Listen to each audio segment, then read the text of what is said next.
Hey guys, Scott Patton here, and I've got my October top 5 picks for the month. And this is really again one of those months where there's so many different things going to be happening. You can have fish out a little bit deeper, you have fish super shallow in a foot of water, and of course you can catch them all different type of lures this time of year.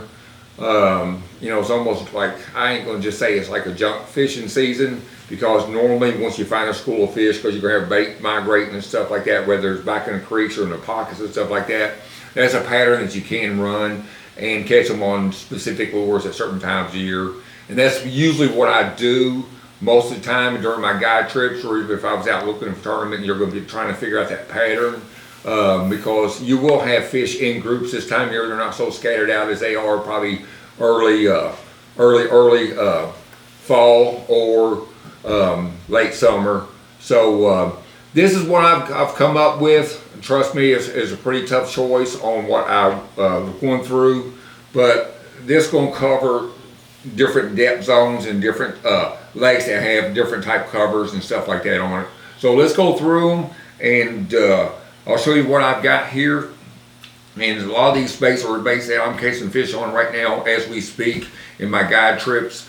So I'm gonna go with start out with my top water, because usually right now, and especially October, your water temperature's not got real cold, where the top water is more of a better later in the morning type deal once the sun gets up.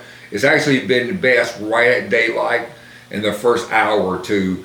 Now, if you got cloud cover, or some mornings you got a good fog, you get in the area, you got your fish, fog can help. Even if it's going to be a sunny day, that fog can really help keep that topwater bite going an extra hour and a half, or however long your fog lasts. And it depends on how heavy it is too. But one of the things I've been doing is, and what I would do is throwing like some kind of popping bait. And the reason I like a popping bait a lot this time of year, you guys, and there's a lot of topwater baits, and all topwater baits would work right now, but in October, the water is just beginning to cool off, and towards the end of October, it's going to be even cooler. But what I like about this bait here, you can fish it at different retrieves, and it's very effective no matter how you fish it, honestly.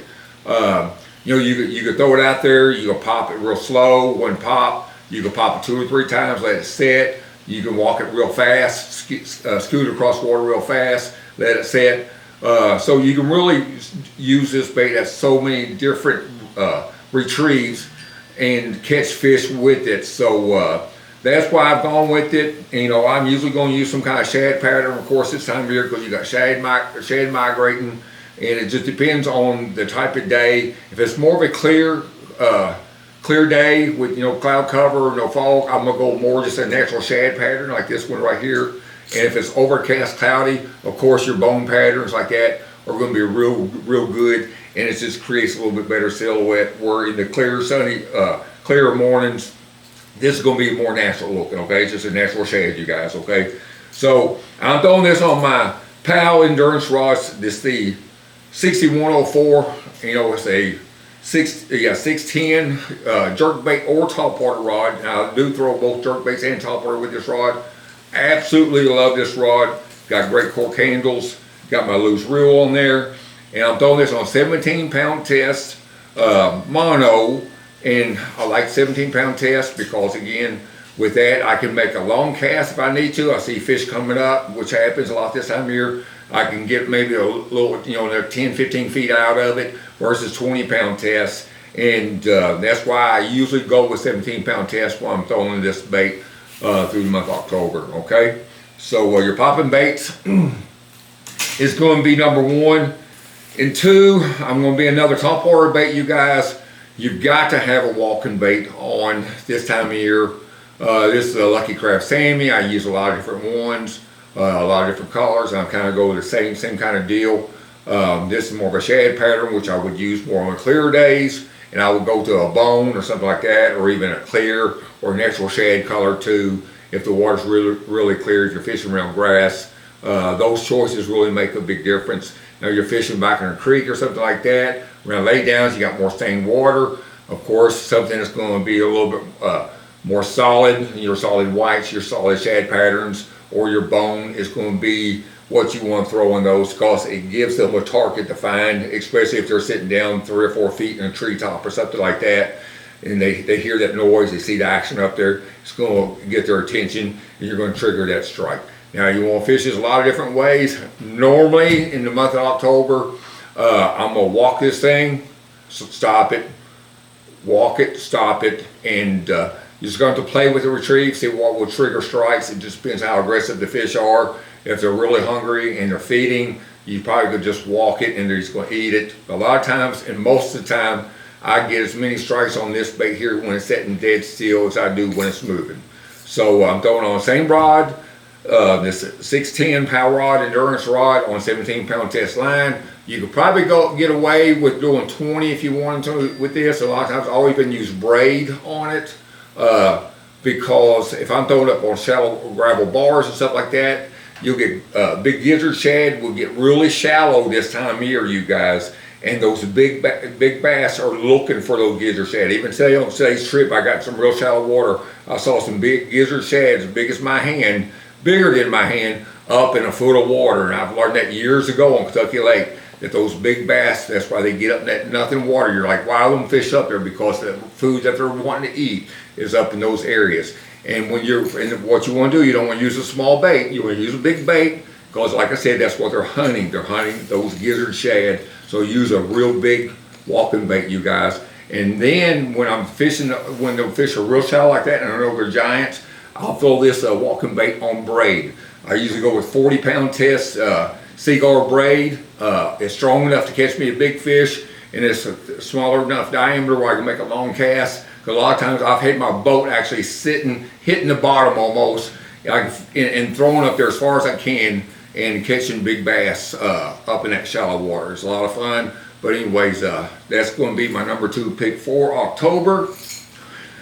And probably as far as 2 of them to cover water with, guys, like I say, October to me is really, I've always looked at it as more fish are feeding on that shad, on those shad, because they're migrating, they're in abundance, and they're going back in these creeks, back in their pockets and stuff like that. And that's what, to me, they're focused on. A little bit later in the fall, it seems like to me they'll get more on a bluegill and shad pattern, but the bluegill are better to me later, probably in November. But anyway, so I'm throwing my jackhammer, just a shad pattern. That's got a white trailer on there. I've been casting, a lot of my fish are in stained creeks. I've been focusing on stained creeks and stuff like that in the fall, because you can fool them fish a little bit better. If you can't find creeks, if your lake has nothing but clear water in it, then you may want to go to that nickel blade versus the gold. And you know, cloudy days and stuff like that, of course, go with that gold. The type of reflection, the reflection it gives off seems to work better. And a lot of guys ask, you know, is it worth buying a jackhammer? I'm telling you guys, I'm not sponsored by them at all. I pay you know, same price you guys do, and I'm telling you what, that bait will catch more fish than a chatterbait or any of them made. But that jackhammer, I love it, and that's all I throw anymore. So make sure you got some of those. That's just a natural shad pattern. It's a real good looking bait. Throwing this on my 7-foot endurance rod. I got it on 20-pound test on this. I will throw it on 17 also, but you know, like yesterday on a guy trip, we caught one almost 8 pounds, and that fish went crazy. He's up in shallow water. You just want to be ready, because this time of year you can catch a giant. A couple years ago, I caught one down here on Chickamauga that weighed 914, I think it was, just a giant fish. Caught in about 2 foot of water on this exact same bait. But anyway, so my number 3 is going to be the jackhammer. You want to keep that on. And the good thing about this bait, you can cover a lot of water too, guys. You know, a lot of times you may have to cover a lot of water this time of year. It may not be, you know, the fish ain't gonna be everywhere. They're starting to get grouped up and stuff like that. They're following this bait. So just keep an open mind, keep moving, because you know, even if you're hitting pockets or something like that, you may hit 20 pockets and there'll be in 3 of them. But you just got to find where those fish went. And there could be bait in almost all those pockets, in half of them pockets, but they don't mean them fish have found them. So you've got to be able to find those fish that that have moved into those areas with the bait, And also you've got to be able to find the ones that will eat for you too. You may be seeing them on your active target and stuff like that. I do that a lot. Sometimes you just can't get them things to eat. It could hit at a different time of day, or you can just keep moving and try to find some that you can. But if you start seeing those fish on the active target in 3 foot of water, 2 foot of water, you know, slow it down. That's one thing that active targets really taught me. Is I used to think I was slow reeling a spinnerbait or a chatterbait, and I could see my bait and I was like, dang, you know, I really got to slow this thing down, because I would only be a foot, you know, and it wouldn't even be a foot deep, and I thought I was reeling it slow. So you can learn a lot with your baits, with active target and stuff, and how fast you really are, and it teaches you how much more you got to slow down in order to catch those fish, because you won't put it right in their face of what you want to do. And I've done it many times with the active target and this chatterbait already this fall, and I've caught a lot of fish with it. Okay, guys, so pay attention to your bait on your active target. Pay attention to how deep the fish are, and that will put you, you know, if that bait's a 1.5 foot, 2 foot away from that fish, they may not eat it. But if it's right there in their face when you reel that thing past there, a lot of times that's going to get that strike for you. So you've got to pay attention to that type of detail, and it's just going, you know, you can scan around with that thing, look for them fish back in them flats and stuff like that, throw it out there, and you're going to catch a lot more fish, I promise you.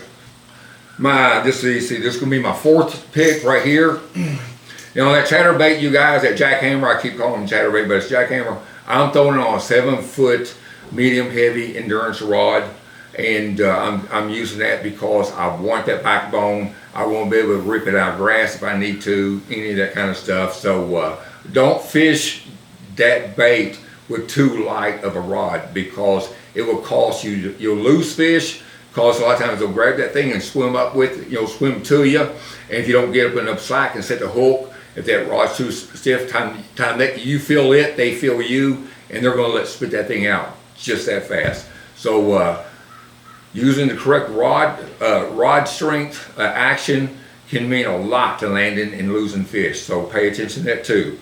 All right, so number 4 is a bait that I'll probably throw all fall, and it's going to be a vibrating bait. This is a Lucky Craft. I love this. This is color called Chartreuse Shad. My favorite color that Lucky Craft puts out. I use it in squirrel bills and everything. But you know, you want to try different sizes. Sometimes you've got to go with a smaller bait, because I'm throwing this thing in really shallow water, usually 2 feet or less. Sometimes, you know, I may throw it in 3 or 4 foot of water, but usually in October, them fish are going to start getting really shallow. And if I use too heavy of a bait, this thing would just dig in the bottom, especially their scattered grass. But that little bit smaller bait, throwing on heavy line, helps it more buoyancy, and you can fish it in the strike zone more. But if they're, you know, a lot of times you can throw this bait after you've gone through an area with that jackhammer and catch a few more fish, because it's kind of fishing in the same zone, and it's just a different bait than, of course, the jackhammer, and it'll just draw a few more strikes for you. But this is going to be a bait that's going to be good. It's going to catch a lot of fish, and it's just pretty much throw it out there, crank it back, you know, try to hit that grass stuff with it. A lot of times in the fall, and I've done good over the years in different lakes, stuff like that, I throw this thing out there on those gravel bars, gravel points, stuff like that. I'll almost let it kind of hit the bottom, and then when I'm reeling it in, I'll try to figure out my retrieve to where that bait is bouncing off from that gravel as it's going through there, okay? And I mean, it's actually making contact all the way down through there. You're still moving it, it may get hung up more, and you gotta watch your hooks, because they'll get dull doing that. But I've catch a bunch of fish, and I've done real well in tournaments doing that also, you guys. So, you know, experiment when you're using this bait. It's a bait you gotta have tied on in the fall. It's not really catching fish for me right now, but I know it's going to, and that's why I've got it tied on. I've been throwing a little bit each day. They've not tapped into it just yet. Water temperature's been warm this year for the time of year. We're finally getting some fronts, and I'm telling you, the fish are going to get on this rattling bait here real soon, you guys. All right, I'm going to wrap it up here. One thing you got to have in the fall is some kind of bait to flip or pitch, okay? We've been catching some, the guys that I've had out as far as flipping and pitching, I've been able to catch fish on that. It's a good bait, but it's harder for me to do sometimes with 3 of us in a boat, especially when you're doing isolated wood. But I'm telling you, want to have something like this rigged up. I've just got a 1/4 ounce probe tungsten on here. I'll go with 3/4 to 3/8. depending on how deep the water I've been fishing. Like I said, I've been fishing 2 to 3 foot deep, so I got 1/4 ounce here. I got that thing pegged because I'm throwing in treetops and stuff. There might be some grass around them. I want the bait to fall with the weight. I want to make sure it's going to fall with the weight, so I use that little bobber saw bit peg on there to peg my bait to the sinker, and that way when it falls in there, I know I'm getting that action out of the bait I'm using. You know, you can throw little worms, you guys, any kind of creature bait can be good. You know, green pumpkin, black and blue, if you're in stained water, green pumpkin blues have been good. But I'm just gonna have this, I'm gonna fish if I see, a lot of times I keep it on the deck, especially if I'm out fishing on my own or fishing a tournament, because you could see an isolated stump, you could, you know, have a brush pile, lay down, anything like that. They can always put fish in the boat for you. And if you guys who do like to flip and pitch, I tell you, this is a really good time of year to catch those fish that's moved into this cover, catch some isolated fish out of them spots. And I enjoy it, it's fun. A lot of guys don't like to do it, but I'm going with that to be number 5 because I can fine tune it and stay in the strike zone around fish that may be hard to get to bite. But they've been real aggressive with it here lately, and hopefully that, you know, when you're out there fishing, you'll have the same thing. But it's been good. Have one rigged up, you guys, for when you're out there scouting around looking for fish. Well, I hope this has helped you out, you guys. Fall is just beginning in most part of the country.